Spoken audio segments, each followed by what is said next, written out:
ছেলেমেয়েরা আসার আগে এই মায়ের মন্দিরেই বলে গেছিলাম, মা গো এমন দিন দিও যেন আমি তোমার কাছে ছেলে মেয়ে নিয়ে আসতে পারি।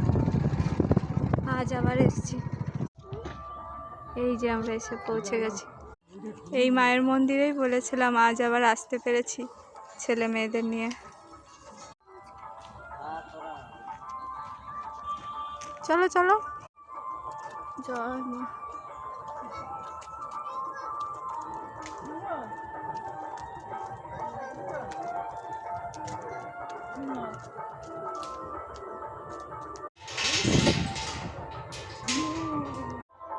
জয় মা। মা গো সব অপরাধ মার্জনা করো মা গো।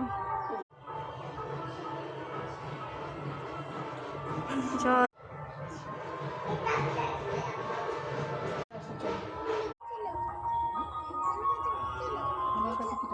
অপরূপ সৌন্দর্য জায়গাটার, তা না আসলে আপনারা বুঝতেই পারবেন না, এতটাই সুন্দর। সবাইকে ভালো রেখো মা। জয় মা। জয় মা কালীর জয়।